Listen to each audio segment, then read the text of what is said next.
नमस्कार। यह वीडियो एक धार्मिक विषय पर बनाया गया है। इसमें हम एक प्राचीन देवस्थान के बारे में बात करने वाले हैं। हमारे हिंदू धर्म में पार्वती देवी के कई अवतार हैं, जिनमें प्रमुख हैं दुर्गा माता और माँ काली। उसी तरह देवी भुवनेश्वरी भी देवी पार्वती का अवतार है। यह वीडियो देवी भुवनेश्वरी को समर्पित है। भुवनेश्वरी नाम के दो भाग हैं, भुवन और ईश्वरी।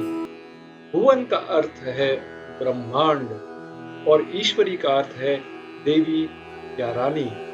इसलिए भुवनेश्वरी का अर्थ है ब्रह्मांड की रानी। जहां विश्व त्रिभुवन है या तीन क्षेत्र हैं, भू पृथ्वी, भुव यानी वातावरण और स्वः यानी स्वर्ग। मां भुवनेश्वरी दुनिया की निर्माता है। भुवनेश्वरी देवी को बुद्धि, ज्ञान और विद्या की देवी माना जाता है। उन्हें 10 महाविद्याओं या बुद्धि देवी में से एक के रूप में पूजा जाता है। देवी भागवत पुराण में उन्हें आदि पराशक्ति के रूप में पहचाना गया है। उन्हें ओम शक्ति या आदि शक्ति के नाम से भी जाना जाता है। मां भुवनेश्वरी का रूप बहुत तेजस्वी है। वे अपने मुकुट में चंद्रमा को धारण करती हैं। भगवान शिव की तरह उनकी 3 आंखें हैं और उनके 4 हाथों में 4 मुद्राएं हैं, जो हैं अंकुश मुद्रा, पाश मुद्रा, वरद मुद्रा और अभय मुद्रा। अन्य देवताओं और देवियों की तरह इस देवी की जयंती भी हर वर्ष मनाई जाती है। सन 2024 में भुवनेश्वरी जयंती 26 सितंबर को मनाई गई। इस देवी की देश और विदेश में कई मंदिर हैं। महाराष्ट्र, कर्नाटक, केरल, तमिलनाडु, गुजरात में तो है ही, साथ साथ विदेशों में, खासतौर पर अमेरिका और ऑस्ट्रेलिया में कई मंदिर भुवनेश्वरी को समर्पित हैं। कर्नाटक में तो भुवनेश्वरी को राज्य के देवी में सम्मानित किया जाता है। महाराष्ट्र के सांगली जिले में एक गांव है बिल्लवड़ी, जहां पर एक प्राचीन भुवनेश्वरी का मंदिर है। ऐसा माना जाता है कि यह मंदिर 800 से 1000 साल पुराना है।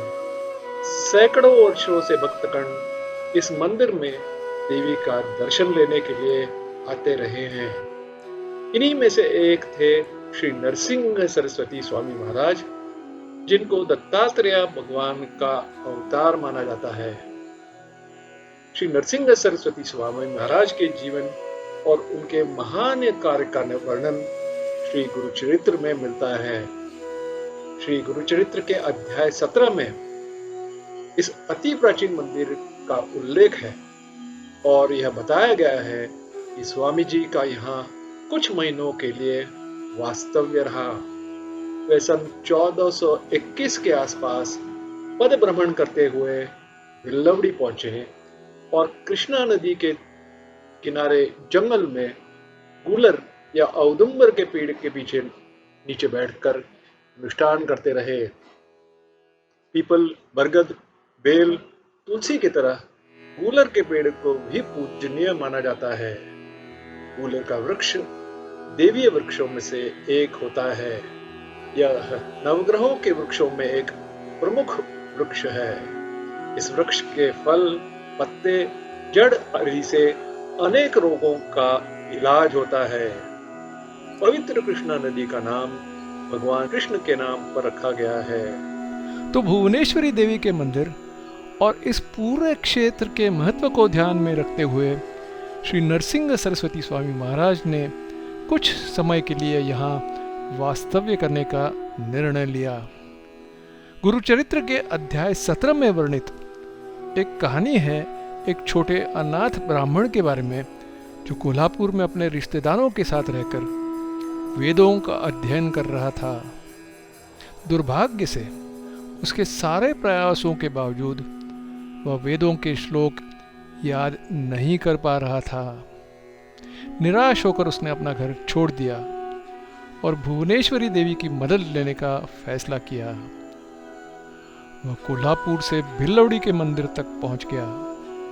मंदिर में देवी भुवनेश्वरी के सामने बैठकर उसने 3 दिन और रात उपवास किया और पूरी श्रद्धा के साथ प्रार्थना करता रहा। आखिरकार एक रात देवी उसके सपनों में प्रकट हो गई और उसे बताया कि उसकी समस्या का समाधान कृष्णा नदी की दूसरी तरफ अनुष्ठान कर रहे महातपस्वी ही कर सकते हैं। देवी का संदेश मिलते ही उस लड़के की नींद खुल गई और वह दौड़कर नदी के किनारे पहुंचा और तैरकर दूसरी ओर चला गया। गूलर पेड़ के नीचे बैठे महाराज को देखकर वह बहुत प्रसन्न हुआ और उनके पैरों में गिर पड़ा। महाराज ने तब लड़के को आशीर्वाद दिया और देखते देखते कुछ समय बाद ही वह एक विद्वान व्यक्ति बन गया जो शास्त्रों में पारंगत था। इस घटना से गांव वालों को एहसास हो गया कि यह साधु वास्तव में एक सिद्ध पुरुष हैं। आज श्री नरसिंह सरस्वती स्वामी महाराज को समर्पित गूलर पेड़ के पास बने मंदिर के कारण यह स्थान श्री क्षेत्र औदुंबर के नाम से प्रसिद्ध है और समय के साथ कृष्णा नदी के दूसरी तट पर स्थित भुवनेश्वरी देवी के मंदिर का महत्व कुछ कम हो गया है। इस वीडियो में मैंने आप सबको दोनों मंदिरों की कुछ जानकारी दी है और मेरा अनुरोध है कि आप सभी कम से कम एक बार भिल्लौड़ी जाकर के स्वामी जी और देवी का दर्शन जरूर लें। धन्यवाद।